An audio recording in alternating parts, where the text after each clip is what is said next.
mean someone that can jump in the top 10 at that position that was maybe that was outside of the top 10 last year. All right. So, Frank, first one, quarterback. My top quarterback this year is Jalen Hurts. It's such a great supporting cast with A.J. Brown, Devonta Smith. They improved the backfield with DeAndre Swift and Rashad Penny. It's an elite offensive line. But what really puts him apart is his usage in the red zone. He's a weapon. He can rush up to 10 touchdowns, and adding that rushing yard production is just so huge. And one added wrinkle is, if you remember last year, the Eagles were blowing out a lot of teams early in the game, and they took their foot off the gas. I'll give you one example against my Commanders. At halftime, Jalen Hurts, I think he had like 300 yards and 3 touchdowns, and then they were up 24-0. So they just, they slept walk through the rest of the game. They didn't have to pass. Well, this year they have a tougher schedule, so I don't think they'll be able to do that as much. So you could see Hurts, have even more passing yards. And of course, with that red zone role, it's huge. He's got to be my QB1 for the year. Nice. What about breakout player? Well, breakout, this one was tough for me to pick because a lot of the quarterbacks that I like paying up for one and getting one of the top 8, which goes from Hurts to Lawrence and even Herbert and Fields. So, and one of them that I could take out is Anthony Richardson, but that's a cop-out because he's a rookie. And so, so I'm going to have to pick Deshaun Watson just because he didn't finish out. He finished outside of the top 10 last year. And this year he's in a good position to do so just because, I think part of his struggles last year had to do with rust. Now he has a full offseason with the Browns. They got a great offensive line, a strong running game. They improved that receiver, bringing in Elijah Moore. From reports I've read, they want to open it up a bit and play more, 3 receiver sets and air it out a little more. And we've seen Watson in the past throw for over 4,000 yards, rush for over 500 yards. So he's got that rare skill set that you covet in a fantasy quarterback. And in terms of this criteria of not finishing top 10 last year and jumping in, I would say Watson. And I have him as my QB9 for the season. Okay, nice. Well, listen, Frank, leadoff spot comes out strong. So, JT, what do you got? Best and breakout. Hey, man, look, I got to say I love it because not only did you not say it was Josh Allen, but you named the guy that he traded away in Dynasty as well. So he traded away Deshaun Watson to acquire Josh Allen. So he traded away the breakout player for the guy that's not going to be number 1. So I'm already loving the picks, man. This Dynasty season is going down in flames. I love those picks, man. Jalen Hurts is a monster. I do agree with you. They were a lot of those games were blowouts, basically. So he didn't have to put up stats. But I'm going to go with Justin Herbert, man, as the guy that I think is going to finish QB1. And it's like everything is there for him to do it. He's got a new offensive coordinator that I think will suit him better in Kellen Moore. They're going to take more deep shots. He's got crazy weapons with Keenan Allen, Mike Williams, Quentin Johnston, plus they bring back Austin Eckler. And I think them playing in that conference with 2 teams with terrible defenses helps out, but they also play the NFC North and the AFC South, and 11 of their 17 games are indoors. So I like it. And he finished, QB 11 last year while being hurt and dealing with injuries to the team and a bad play caller. I just think that him throwing under 30 touchdowns is rare, and I don't see why he can't blow up. So I like Herbert, but I also like Hurts too. And then my breakout is, I got to go with the guy on my team is Tua. And he finished as a top 4 quarterback 4 times last year, but we know it was all about the injuries. Can he stay healthy? I got to think he can stay healthy. And Don, you remember you brought this up. At one point last year, Tua was number 2 in the MVP race to Patrick Mahomes. So if he can get a full 17 with those weapons, he's got to be in the top 10. Like, that Miami offense is just too good.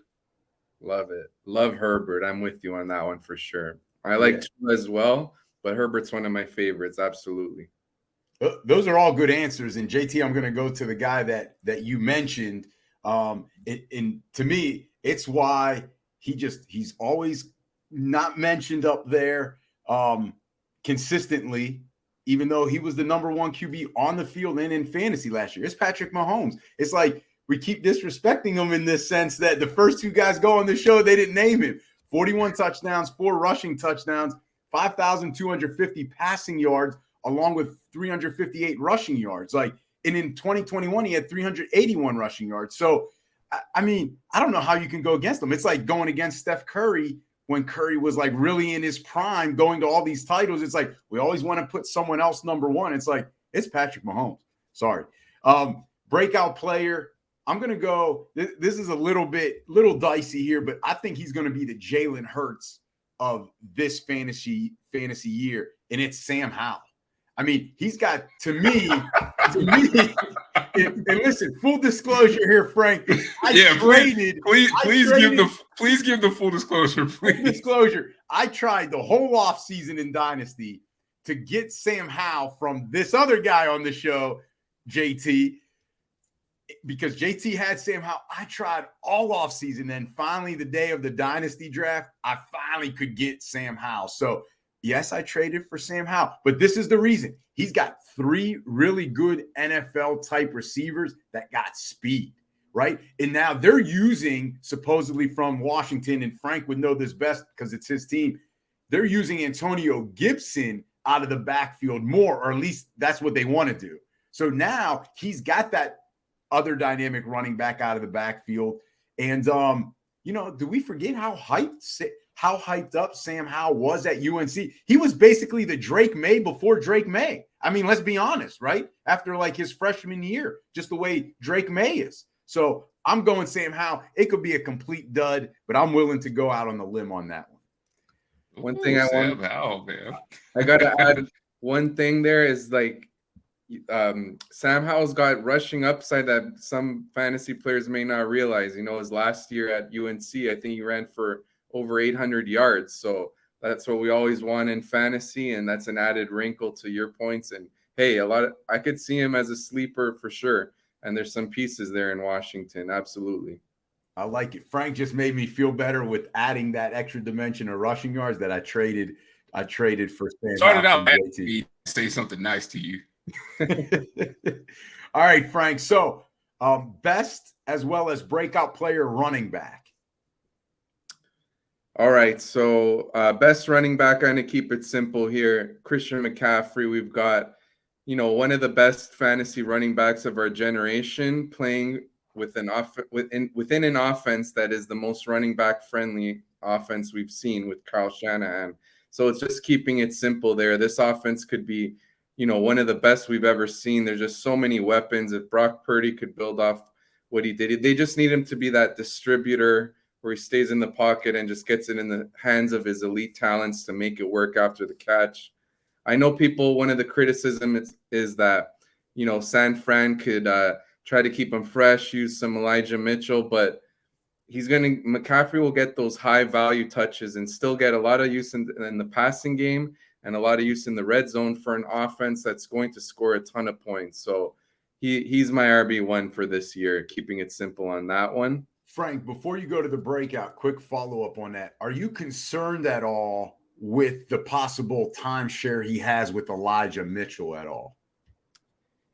I'm not too concerned just because I'm prioritizing the fact that the offense is so good and McCaffrey gets those high value touches. Like he won't get he'll get to lose some of those runs up the gut that are for like 3 yards to Mitchell while getting like, the plays designed for him on the screen or those red zone carries or those crazy plays where they split him out wide and getting all tricky and putting Debo in the backfield. So I'm not too worried. It's just about the fact that he's an elite offense. He's an elite talent. But I wouldn't argue with anyone who put Austin Eckler ahead of him. Got it. So then breakout running back.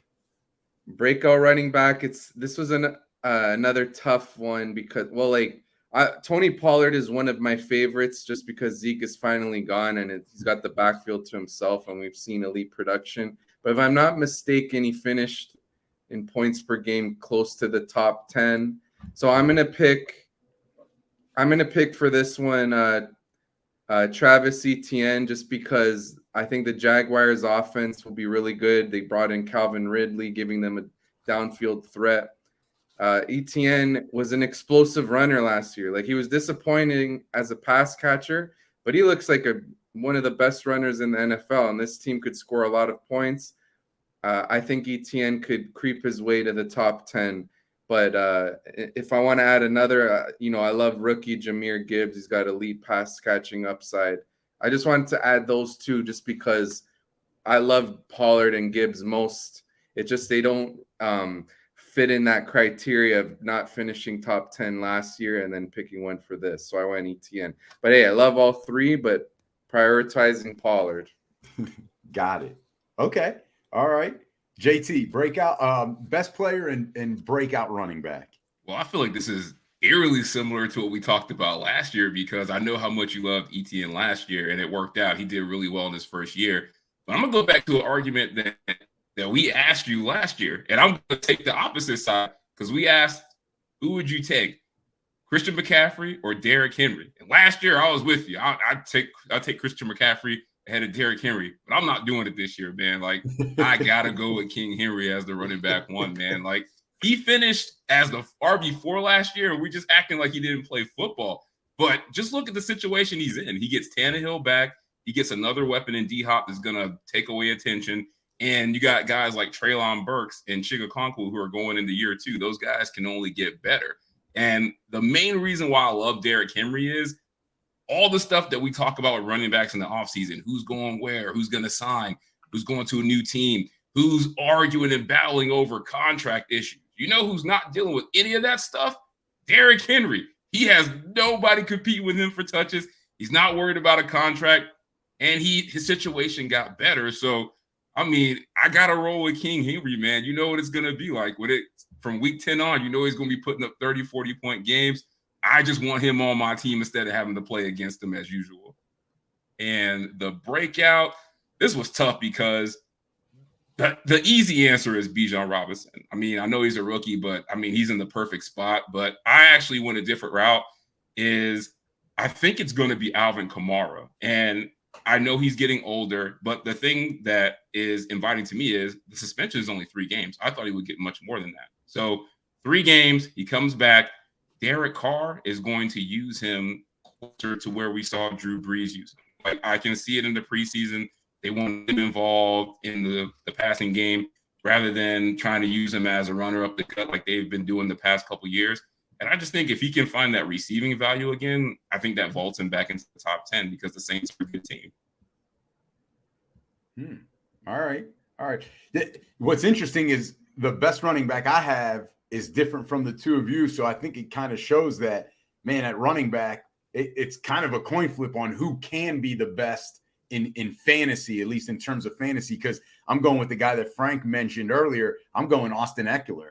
I thought maybe all three of us would have him.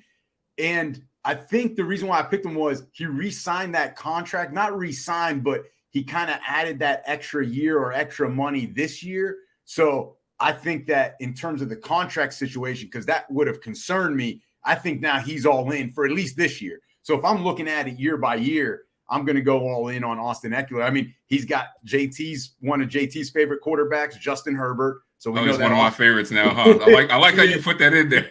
We can't go one show about football and you just have to bring up Justin Herbert. Like, you maybe talk about him today, but is that not enough? Jesus, you didn't even pick him as your QB1. It doesn't matter. I picked him as the guy in that draft, that quarterback. The other thing is catches out of the backfield, right? And you talk about a timeshare. What timeshare? I mean, they let that guy all you can eat at the buffet. I mean, whatever he wants, right? Outside, inside, pass, go split out wide, whatever it is. And then my breakout guy, I'm going to go Alexander Madison. Full disclosure, traded for him in Dynasty during the offseason too. Man, we can't afford to do this type of show, man. You can't just name all your Dynasty players and hope he agrees with you so you feel better about yourself. No, but let me explain why. I read this stat that I thought, wow, like this really is amazing. 7 career games with 15 plus touches for the guy. He's averaged 16 fantasy points. That last year alone, that average would have put him RB8, which is top 10 breakout player according to our definition. In those 7 games, he averaged total 123 yards. So I mean, I just think he's due for that because he's going to get a lot of the workload if he stays healthy. So, next position, Frank. Best in breakout player, tight end. Okay, tight end. Well, the thing is, I could just say Travis Kelce as the top one because that's who I rank at one. But that's too, like, everyone knows what makes him good and what he's done. So I'm going to pick a player who I think could, usurp him for the throne and finish at tight end one. And he did it in 2021. He did it recently in points per game. That's Mark Andrews. The Ravens bring in Todd Monken, who's going to have them passing more and play more up tempo. Playing more up tempo means more plays, more chance to score points. I know there's a tougher target competition for Andrews in that they, brought in Zay Flowers, they brought in Odell Beckham, and maybe Rashad Bateman could finish healthy. But my thing is, Andrews is that top target on the team. He's that rare tight end that could win downfield and after the catch. And he's just outscored Kelce, like I said, as recently as 2021. So if I'm going to pick one who can, dethrone Kelce, it's Andrews. I think he's the one with the best chance. And for breakout, you wanted as well. This one, I'm going to say Greg Dulcich on the Broncos because he's got that skill set you want in the tight end, and that, like I said, with Andrews, he could win downfield. So he doesn't need to get like crazy volume for him to pay off as a top 10 tight end because he can make, plays further down the field, higher yards per reception. And, the Sean Payton there in Denver now, they can use Dulcich as that, quote, joker tight end that he runs deeper routes. And I know a lot of people like Jerry Jeudy, but it's not like he's this established alpha receiver that Dulcich can't, still put up a decent target share. And, Denver's offense should be improved this season. I'm going to go Dulcich as my breakout. Nice. Okay. I like that breakout player. I do. I actually kind of had him marked as one potential one. JT, who do you got? I mean, it's hard to argue with Andrews. I mean, he's a stud, but you had it right in your rankings. It's Travis Kelce, man. He's number one until he's not. And the reason why I would put Kelce over Andrews is I know Mahomes can play all 17. Like, I love Lamar Jackson. I'm able. I argue with anybody all day about how Lamar deserves to get paid and how he is an elite player in this league, but he ain't Patrick Mahomes. And Patrick Mahomes is going to play every game. Plus, the Chiefs have the easiest strength of schedule for tight ends according to PFF. We think they're the Bible, so I gotta use that as another factor in the tiebreaker. And just, I mean, every time we think Kelce's gonna fall off because he's old, he doesn't. He just goes out there. He's the tight end one. Like, Kelce as tight end one is like direct deposit. It's automatic. So I gotta go with that until it's not. And then the breakout is, look, I know y'all tired of me talking about this. I don't care. I'm gonna say it. I'm going with the guy that's already been a tight end one before. It's Kyle Pitts. If he already showed he could do this in his rookie year, it's not his fault. He had the worst quarterback in the league last year. And Arthur Smith was like, look, man, I can't have Marcus Mariota out here embarrassing me by showing everyone he can't throw. So hopefully Ritter, if Pitts just gets a league average quarterback that can throw the ball, he's going to be elite. And he's going to be right back to where he was as a rookie, which is top 10 tight end. So if I'm betting on somebody to break out and get back in there, it's him because he's been there before. Okay. All right. Well, I agree with you, JT, even though it pains me to say that. Hold on, say that louder. Say that louder. I don't think they heard you in the back. You said it best. Hey, Kelce's tight end. Wow, I said it best. This is going to be good. Go ahead. I think so too. I just have to get different, just to give a nice little explanation. I'm with you. Kelce is one. But that's no, I like Andrews. Andrews could be better. He could. That's what makes Frank so great because I now am questioning whether Kelce is going to be tight end number one. And at the end of the day, it may be Andrews. And once again, Frank will look like a genius. I just like the way JT put it in that he's Kelce's tight end number one until he is not. Breakout player, JT knows I like this guy. I'm going to go with the Tennessee Titans tight end. Chigozie Okonkwo. And this is the reason why. He had 14.1 yards per catch last year, led all tight ends. And over 20% of his catches, 7 of them went at least 20 yards. So I think it shows you he has that big play potential out of the tight end position. And at the end of the day, man, if you can hit on, 2 or 3 big plays like that, I just think that'll do great things for his fantasy stats, and maybe help you at the tight end position. So I'll go with him. JT knows I like him a lot. He wouldn't trade him to me either in Dynasty. So you literally want my whole team. I can't trade you everybody on my Dynasty team. I've given you 4 players already in one offseason. What more do you want? All right. So everyone's favorite position, wide receiver. Frank, who do you have? Best wide receiver and breakout wide receiver. Okay, this one I actually rank him at 1. That's Jamar Chase. So this one's a little bold because consensus has Justin Jefferson, and I can't really argue with that because, Jefferson's had a crazy 2 years of his career. But for me, Jamar Chase is for a few reasons. One is he's got massive touchdown upside. The way they use him in the red zone, like he was in the top 5 last year in red zone targets, around there towards the top, despite missing like 5 games. And if you look, last season, he led the NFL in targets per game. He had over 11 targets per game. And we all know what he was like coming out of the draft, generational prospect. It's not like I'm picking someone that's way less talented than Jefferson. I think, I don't like to just draft based on who finished top last year. Like, I don't mind if you would do it. I just think Chase has that legendary season in his bag that we haven't seen yet. I think he could get 15 to 17 touchdowns. Cincinnati's playing more pass heavy now. I know Joe Burrow has that injury, but I think he'll be ready for week 1. And that's another bonus, being tied to one of the top quarterbacks in the NFL.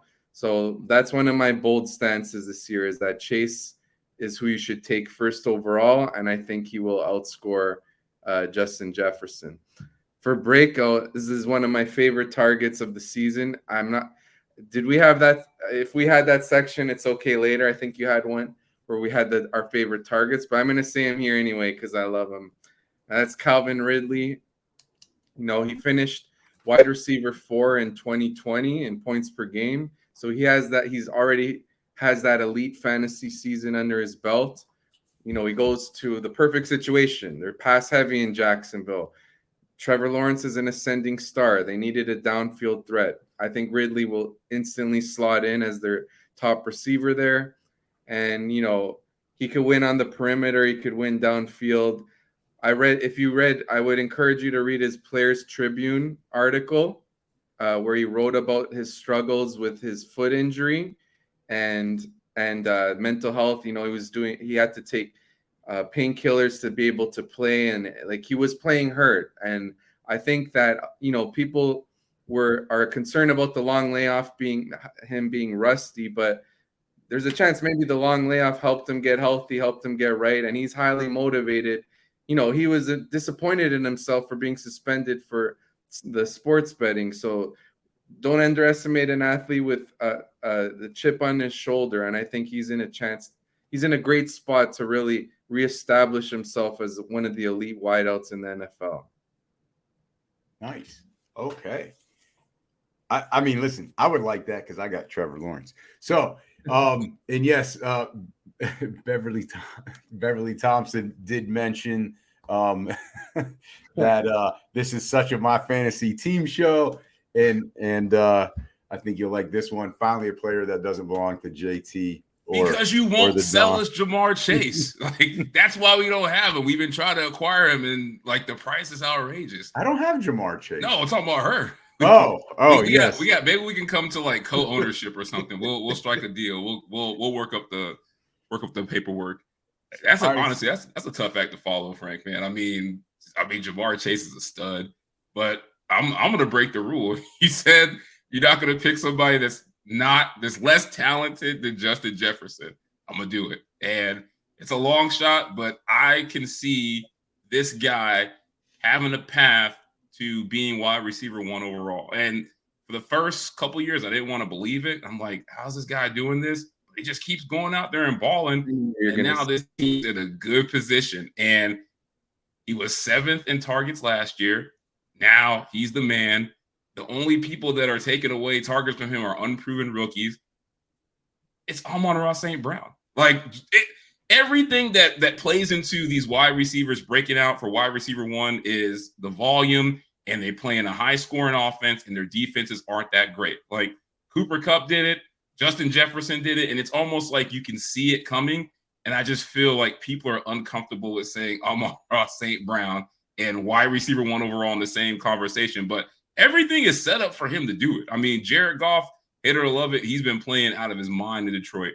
And I just love they're playing in that division. There's no defense. Every game is going to be a shootout, and they play indoors. I just have it in a gut feeling that Amon-Ra St. Brown will be wide receiver one. It'll be close between him and Jamar Chase, but would not surprise me if he's there at the end of the season. Hey, I love it. I'm high on him. I put him wide receiver 4 in my rankings. Love that one. Love it. All right. See, I don't feel so bad. I'm not that far off. Now, the breakout is I'm less confident about this one. I'm going to go with the wave and the vibe that I feel from everybody and what they're saying, but I can see this not happening. It's Garrett Wilson. And the only reason that I'm saying that he could do it is he was top 10 in targets last year. I think it was like 8 or 9. But I do wonder, is Aaron Rodgers going to throw as much as the Jets did last year? Because I feel like Zach Wilson and Joe Flacco were throwing it like 50, 60 times a game at one point. And Aaron Rodgers, I don't even think he's passed for 600 times in his career. Like, I don't think he's a volume passer. He's just very efficient. So unless Garrett Wilson skill-wise is Devontae Adams, I don't see it happening, but he might be. They say he's as good as Devontae, so I got to roll with what Aaron Rodgers is saying. So if that's the case, then Garrett Wilson is the easiest guy to break into the top 10 for me. I'm writing all of these down so I know when you're not going to listen because you still going to pick the guys you want. when those middle value rounds come around, I know who you're targeting, so I know, do I got to take Frank, don't buy this. Or what? He's going to take all this advice, and you know who he's going to pick in the 4th round like clockwork? Chris Carson. He's not even in the league anymore. He's gonna Chris Carson above. That's who he's going to draft. Loved them all those years. I was one of them. But you know what's funny, Frank? He says that, and every year, guess who I traded Chris Carson to? No, you tried to. You tried to. No, you just scammed every me. year like clockwork. I got him to bite on Chris Carson. Those are all great names you guys throw out. I mean, again, though, I think the disrespect, like Justin Jefferson, did we forget he was wide receiver number 1? Wait, Kirk Cousins is still there, right? He's still throwing. Who's the head coach, JT? Who's the head coach of the Vikings? The doppelganger. So O'Connell is still there. And did they bring in anybody that really would take away a lot of targets from him? No, I mean, Addison and Hawkinson. Sorry, they're going to take a lot of targets away. I mean, no, let's be honest. Like Hawkinson's a good piece. Addison's a rookie. Ain't no way Justin Jefferson's going to have way less targets because a rookie came in. I don't care if that guy's the Biletnikoff winner or the Heisman winner. Justin Jefferson is an MVP type of guy. I'm going to stick with Justin Jefferson. At least for this year. And then, I'm going to go with, this was a tough one, breakout player, but I've got this funny feeling that the Washington offense is going to be really good. They've got Bieniemy there. They've got their young quarterback there.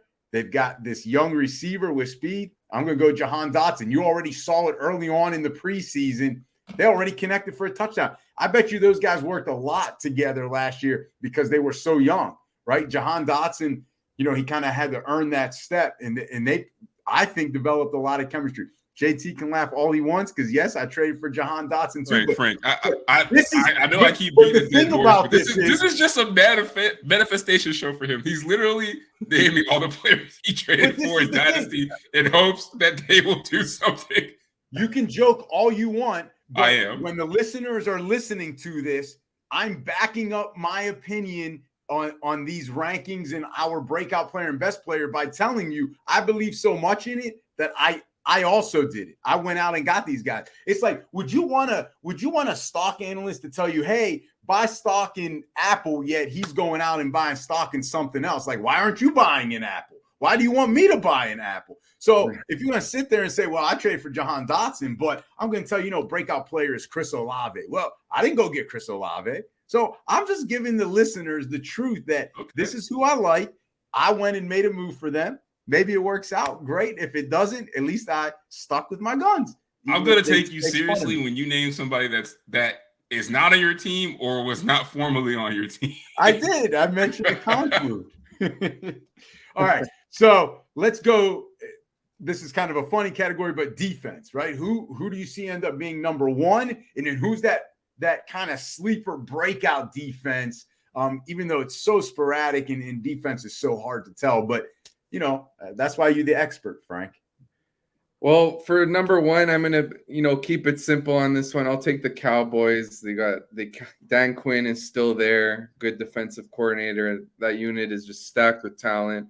Brought in Stephon Gilmore, drafted a defensive tackle in the first round, Mazi, I think you pronounce it, Mazi. So that helped them stop the run, which was a weakness of theirs. They're a good team, so they'll be in game scripts where they have a lead, where they can get more sacks and turnovers and maybe defensive touchdowns. So that's who I would take as a team that I think could finish at one.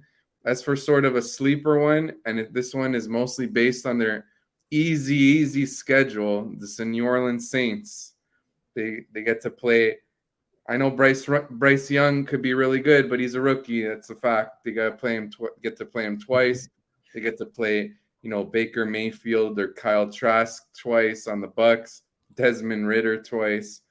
And then I believe even their other opponents, I don't have it up with me, but like the first 7 weeks, it's all good matchups. And that's something you like when you're streaming defenses, because you could just pick one up and you have them for that chunk of weeks. So, they still, especially in those home games, we've seen this defense dominate at times. Like look back to that game against the Raiders where they shut them out. So they have that in them, and I think that would be my breakout for this year. All right.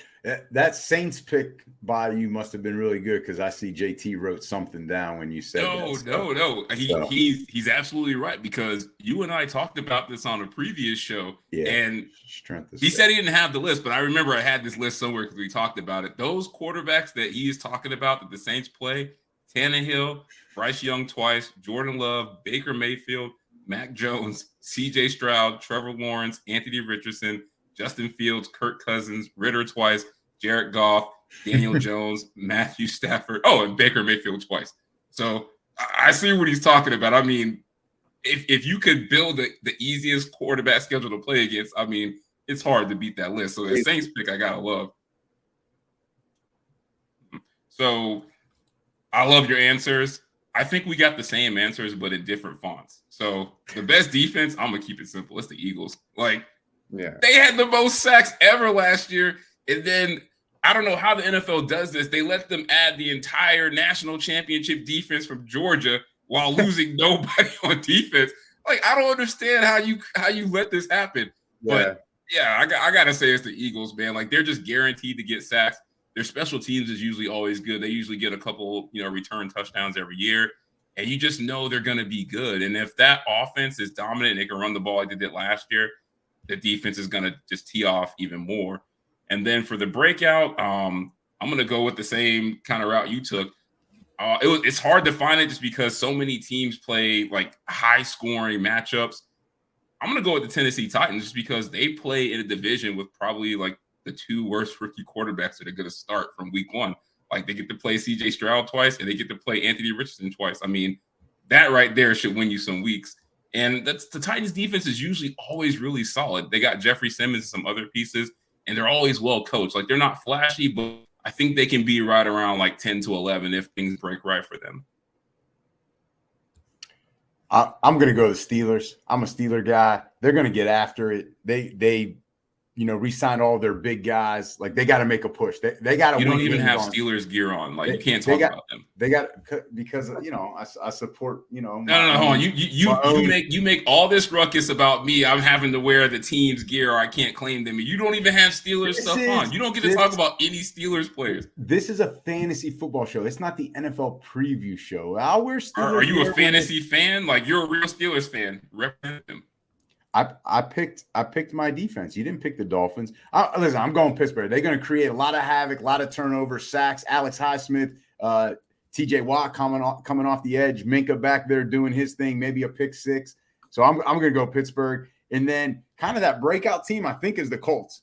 They maybe have the best like interior defense in the NFL. Secondary is kind of young, but can make plays. And, guess who returned? Shaq Leonard. So, they missed him. I just think Colts defensive-minded head coach, right? I think he came over from I don't know if it was Chicago or whatever. Chicago, but yeah.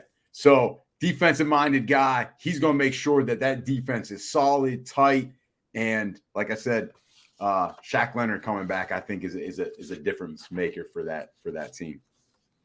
This guy living dangerously. You're willing to go down this road with the Colts again after they let you down and didn't make the Super Bowl?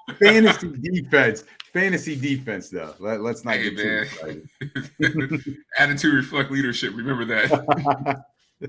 All right, so Frank, let's go to talk about the tight ends. I feel like they never get enough love unless you're Travis Kelce. That's why he's the number one. But this season, it can be different, and the feeling is in the air. We've seen over the past few years, like so many tight ends get taken in the first round of the actual NFL draft. So it begs the question, is the depth at tight end the best that it's ever been? Well, it's tough to say best that it's ever been, but I will agree that there's depth there, and it hinges on this. It hinges on if Darren Waller lives up to expectations in the Giants as their top target, because, he's got an improved situation from last year where he had to, compete with Devontae Adams and alpha like that for targets. Now he could be like the de facto top target for the Giants. And if he stays healthy, that gives you another, bona fide stud tight end to go with, Kelce, Andrews. And then also what helps with the depth is Hawkinson just took off when he went to the Vikings. He was getting targeted like crazy. Just, you love that volume. And then another X factor to really make this year go off with tight ends is your boy Kyle Pitts. If, like you said, Mariota was the worst quarterback in the league, Pitts had a catch rate sub 50%, which is like, that's what like really deep threat receivers get, not a tight end. I know Pitts runs downfield, but like, that's crazy. Come on. Like, he just got to go back to what he did as a rookie, which was like a 65 or like 62%. Which is pretty, like, he does that and he'll be, a productive tight end. And they did pass a little more when Desmond Ridder took over. He averaged like 28 pass attempts per game, whereas Mariota had like 24 or something really low, like it was like the 70s football or something. But then you add in the young, talented ones we spoke about, like Greg Dulcich, Okonkwo in Tennessee. And Pat Freiermuth has shown some upside. Then this draft class was so good. The rookie tight ends, Dalton Kincaid, Sam Laporta, then Michael Mayer when he gets going, even Luke Musgrave in Green Bay. The one thing I will say, though, is rookie tight ends generally are not good bets for fantasy unless you're Kyle Pitts who put up 1,000 yards. But most of them take some time to get going. But to your point, just saying all these names, yeah, the tight end position looks pretty strong and deeper than usual for sure.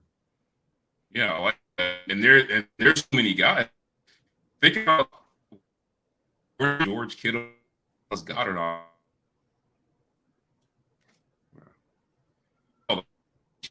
At least I feel comfortable if I don't get like a top 3 tight end, there's still hope that I can get somebody that can help me win some weeks rather than it's a 0 or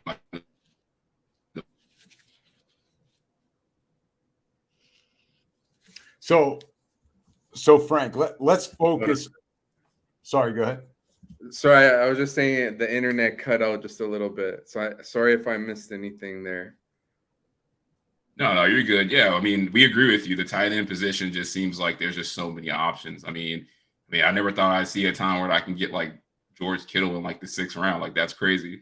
Yeah. And you know what? I want to just add in what you're saying. Like, in this discussion of tight end being deep, it may not be a good idea to be using your first rounder on Kelce. You could get really burned if all these other tight ends end up being, because last year, I know he dominated, but also the ones below kind of disappointed, like Kyle Pitts, Darren Waller. So if they do well and then you're having a team that may get your boy Amon-Ra St. Brown end of the first, and then they get a tight end that hits like Waller in the sixth. That's going to be tough to compete against. So that it might speak to maybe this year's not the year to target Kelce. Yeah. All right, look it. He said Kelce not Kelce at 6, but Amon-Ra St. Brown at 106. I'll take it. Yeah, because the thing is, you in the past would have taken Kelce because there is such a big gap. I think last year was 100 points between him and like tight end number 2, right? But if that's not going to be the case, and it, maybe Kelce's still number 1, but if it's only 35 points, and then the difference between number 2 to 10 is, 30 points, there isn't that big of a gap for it to be worth it to take them in the first round. Doesn't mean you can't take them maybe earlier if you just want to have the best tight end. But, I think I was listening to ESPN, they have the 24-hour marathon, and we can't do that here, unfortunately, because we don't have the budget to pay Frank for 24 hours. But the thing is, they were talking about taking Kelce 1.01, the first overall pick. And it's like, I agree. And that's a great question that was put in there by JT, is that the depth of the tight end position this year, like Frank was saying, he probably makes Kelce not a first round pick, but let alone the number 1 overall pick. I think that would be drastic, like taking him number 1 overall. Well, sorry, go ahead, Frank. Oh, I'm saying definitely, like, this talk has made, like, I still rank him around, I think 8 or 9, but this talk is making me think maybe I'll put him right at the turn, like a first pick in the second round, or like 12th overall, just because in a couple of my home league drafts, I'm going to be drafting like 10 or 9 around that, and he might slip to me there, and I'm feeling like I don't really want to do it. So yeah, this discussion has been, actionable for me too. Nice. Do we trust Kyle Pitts again? Well, now it's a way more manageable price, lower opportunity cost. You could get him 6th, maybe even 7th. Instead of last year, he was going like, I think it was the 4th. So it's a lot easier to click on Pitts this year. Yeah, I took him in the second round in a couple drafts, and let's just say I didn't get any money back last year. He was a big reason why, but I'm ready to get hurt again, so we'll see how that goes. Well, I mean, speaking of really liking guys, let's look at the rookies, right? Because I feel like we fall in love with certain rookies, whether it's where they played college, how they did in college, where they got drafted. So obviously, a lot of people can't wait to take Bijan Robinson, but in some may want to take him in the first round, maybe number 1 overall. So he may be the obvious choice, or probably the obvious choice for best rookie in terms of fantasy purposes this year. So Frank, the question we have for you though is, who is the best rookie not named Bijan Robinson?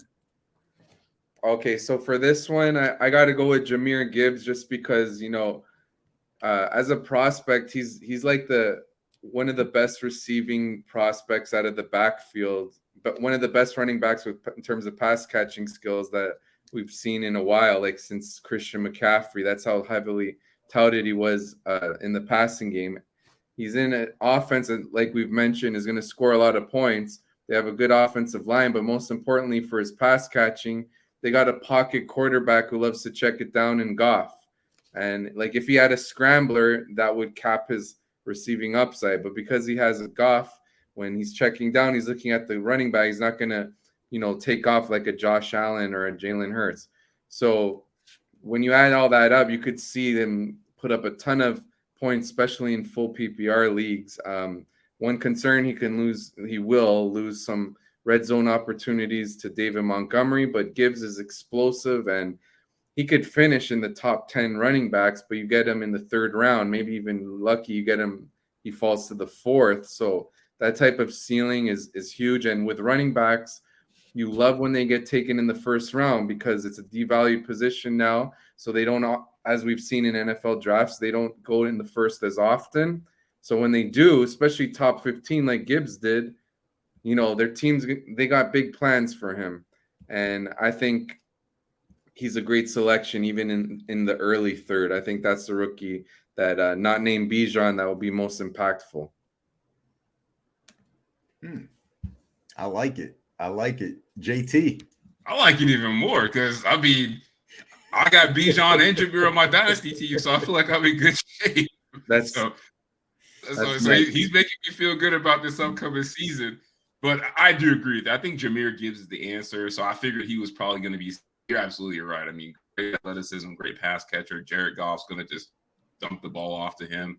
And I just think you just look at the way they're going to use him. It's just going to be so valuable. I don't want to go this far, but I feel like this is the closest role that we probably have seen to like a Christian McCaffrey, like how they want to use him. And I just see it where like he's got so many catches, he could have like 20 points by time if it's a good game. So I like that. I guess the guy I would go with, I'm just go guy.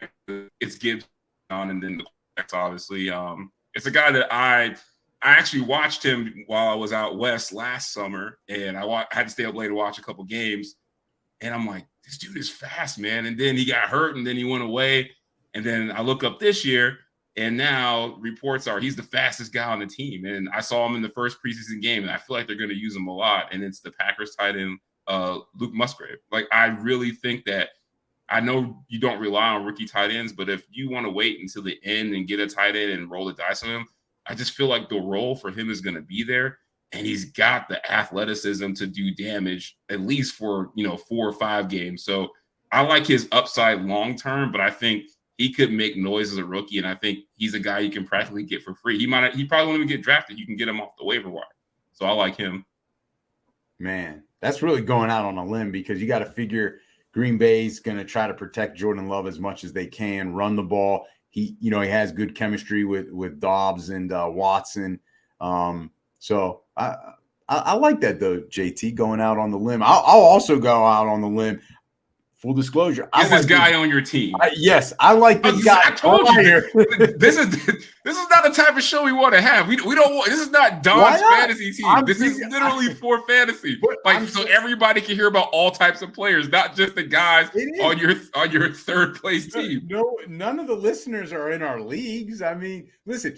I like this guy prior to the draft, not for fantasy purposes, but just in general. And then especially where he got drafted. And then there was an injury early in camp. And now he's climbing the depth chart and he plays for the Kansas City Chiefs. It's Rashee Rice. I mean, you already saw the way they're using him. You can roll your eyes all you want. But Kadarius Toney going down. Is there a roll your eyes button on this thing? Let me find it. No, there isn't. Thank goodness. Like, Toney going down, he did Kadarius Toney things. He's out there first practice, something happened to the guy. Shocker, right? So what happens? Here comes Rashee Rice. He's starting with, who's his quarterback? Patrick Mahomes. Are you kidding me? He's got Andy Reid, Patrick Mahomes, and he's a young, versatile receiver that's now like number 1, number 2 on the depth chart. Like, you think they're going to roll out MVS for 16, 17 games? They did it last year.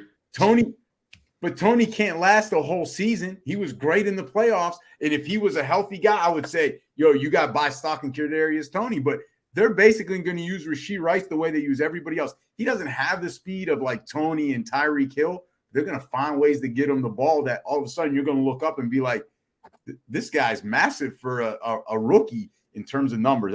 I'm just going to go with him just because. Why do we always do this, though? I'm not arguing with you against the pick, but I feel like we do this. It's like anybody that plays with Patrick Mahomes and Andy Reid is going to put up mad stats. And it's like we see so many guys go there not named Travis Kelce, just go absolutely do nothing. Yeah, like Juju and everybody that's played with them not named Tyreek and Kelce, even my guy, Sky Moore, like he might be out of the league. So I know you love Rashee Rice. He called him the best receiver in the real draft before the draft happened.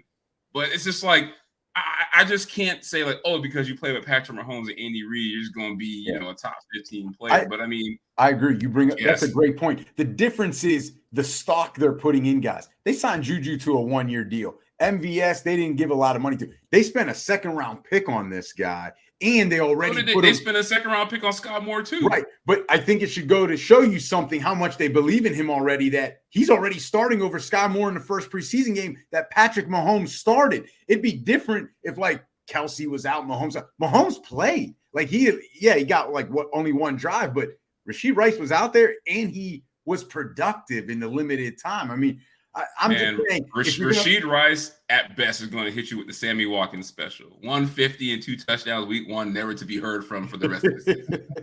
Let's hope not. Oh, man. But I like the answers, though. I mean, can't go wrong with Rice, Chiefs receiver, and I love the Jahmyr Gibbs answer. But let's go with the must-draft players. So everyone has their list of guys that they're taking in drafts regardless of who's there.